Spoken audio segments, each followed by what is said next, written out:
बफ के नाम से यूपी में किया हंगामा तो होगा इलाज। चप्पे चप्पे पर बाबा की पुलिस का तगड़ा पहरा। बफ बिल पास, यूपी में अवैध संपत्तियों की जांच शुरू।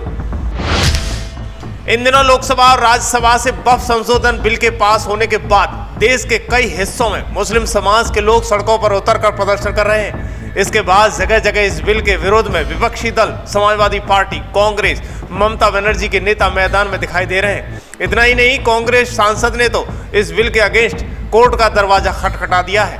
इस बिल के विरोध में संसद में मुस्लिम हितैषी नेता इस बिल को मुसलमानों के साथ धोखा बताते हुए नजर आ रहे थे, लेकिन उसके फायदे कभी नहीं गिनाते हुए नजर आए। दरअसल बफ बिल का विरोध मुंबई, राजस्थान और पश्चिम बंगाल और यूपी के कुछ राज्यों में देखने को मिला, लेकिन सबसे ज्यादा चर्चा थी कि दिल्ली का शाहीन बाग, जो सीएए के विरोध में मुस्लिम समुदाय का अड्डा बन गया था, लेकिन इस बार दिल्ली में सरकार ने पूरी आर्मी मैदान में उतार दी है। इसके बाद न कोई प्रदर्शन न कुछ हुआ।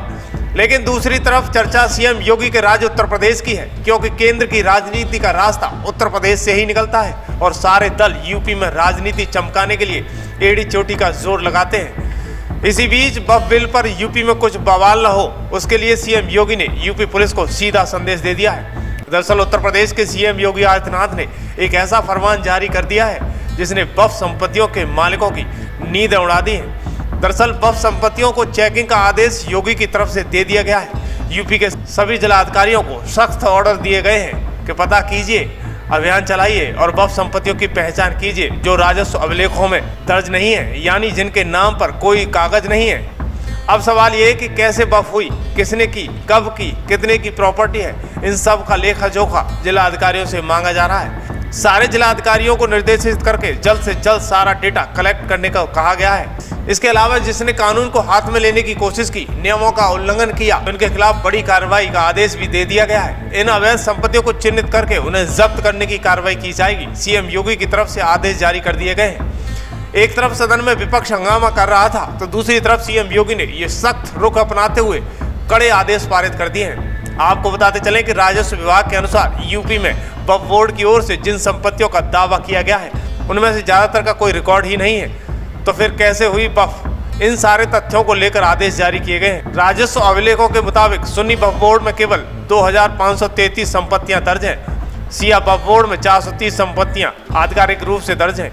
लेकिन वक्फ बोर्ड के आंकड़े तो आसमान के भाव बोल रहे हैं। सुन्नी वक्फ बोर्ड की तरफ से 1,24,355 संपत्तियों को और शिया वक्फ बोर्ड की तरफ से 7,785 संपत्तियों को उत्तर प्रदेश में अपना बता दिया गया है। जबकि ये किस आधार पर है, इसी को देखते हुए सीएम योगी ने सारे जिलाधिकारियों को सख्त निर्देश दे दिए हैं कि जल्द से जल्द इनकी जांच की जाए और सारी संपत्तियों का दूध, पानी का पानी जनता के सामने होना चाहिए। इन सारे आंकड़ों पर सीएम योगी ने तीसरी आंख खोल दी है। उन्होंने मंच से ही पूछा कि तालाब, खलियान, ग्राम समाज की जमीनें कैसे वक्फ हो सकती हैं, तो दूसरी तरफ सीएम योगी ने वक्फ बोर्ड को भूमाफिया बोर्ड की उपाधि भी दे दी है।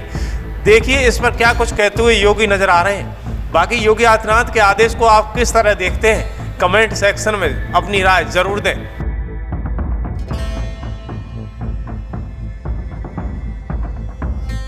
प्रयागराज अब सामान्य रूप से इलाहाबाद नहीं रहा, अब ये प्रयागराज हो गया है। प्रयाग का मतलब मिलन स्थल और प्रयागराज का मतलब महामिलन स्थल।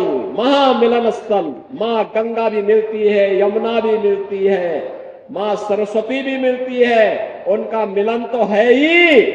यहां पर भगवान राम और निषाद राज का भी मिलन हुआ था। ये है मिलन स्थल, ये है प्रयागराज, ये है प्रयागराज। जो लोग प्रयागराज की पहचान को छुपाते थे, वे नहीं चाहते थे, वे नहीं चाहते थे इस पौराणिक सिटी को एक पहचान मिले। वे नहीं चाहते थे कि निषाद राज और भगवान राम के इस मिलन स्थल को एक पहचान मिले, क्योंकि उनके लिए अपना वोट बैंक महत्वपूर्ण था। देख रहे हो ना, देख रहे हो, यहां पर भी निषाद राज की पौराणिक भूमि पर कब्जा और जगह जगह शहरों पर भी वक्फ के नाम पर कब्जे किए गए हैं। अब तो हम प्रधानमंत्री जी के प्रति आभार व्यक्त करते हैं। देखा ना वक्फ बोर्ड ने कैसा मनमानापन उस समय बयान दे रहे थे। जब हम कुंभ का आयोजन करने जा रहे थे उस समय वो बयान दे रहे थे कि प्रयागराज में कुंभ की भूमि भी वक्फ की भूमि है। अबे हमने कहा ये बोर्ड क्या भूमाफिया बोर्ड हो गया क्या? भूमाफिया प्रदेश में नहीं चल सकते। माफियाओं को तो हम पहले ही विदा करा चुके हैं प्रदेश से। वक्फ बोर्ड की मनमानी पर लगाम लगा करके वेलफेयर के कार्य के साथ ये सभी बोर्ड जुड़े। इसके लिए वक्फ बोर्ड से संबंधित एक अत्यंत महत्वपूर्ण अधिनियम को संसद में, लोकसभा में पारित किया है। आज राज्यसभा में भी पारित होगा। बहनों और भाइयों, देश के प्रति निष्ठा होनी चाहिए। अपने आप ही नियंता तो नियत साफ है तो नियंता मार्ग प्रशस्त कर देता है, अपने आप रास्ता बनाता है। और रास्ता क्यों नहीं बनेगा? अवश्य बनेगा। आखिर ये प्रयागराज हमारा पवित्र धाम था। देश और दुनिया से आने वाला कोटि कोटि श्रद्धालु यहां पर आकर के श्रद्धा से सिर नवाता था। लेकिन प्रयागराज की भूमि पर यहां के माफिया कब्जा करते जा रहे थे, यहां के अस्तित्व के साथ खिलवाड़ कर रहे थे, यहां के नागरिकों के जीवन के साथ खिलवाड़ कर रहे थे। जो कोई भी आवाज उठाता था उसको ही मार दिया जाता था, अपहरण कर दिया जाता था, गायब कर दिया जाता था। अब ये नहीं चलेगा, अब ये नहीं चलेगा। सरकार की पहले दिन से जीरो टॉलरेंस की जो नीति थी, उस जीरो टॉलरेंस की नीति के अनुसार आज सरकार फिर से इन कार्यक्रमों को आगे बढ़ा रही है। और मैंने यहां पे कहा है, यहां पे भी निषाद राज का ये भव्य पार्क बना है, मिलन का पार्क। इसने प्रयागराज के नाम को फिर से सार्थक किया है। ये प्रयागराज के नाम को सार्थक करने की व्यवस्था, अगर प्रयागराज में मां गंगा, मां यमुना और मां सरस्वती का मिलन, महामिलन होता है, तो इसी प्रयागराज में भगवान राम और निषाद राज का भी मिलन हुआ है।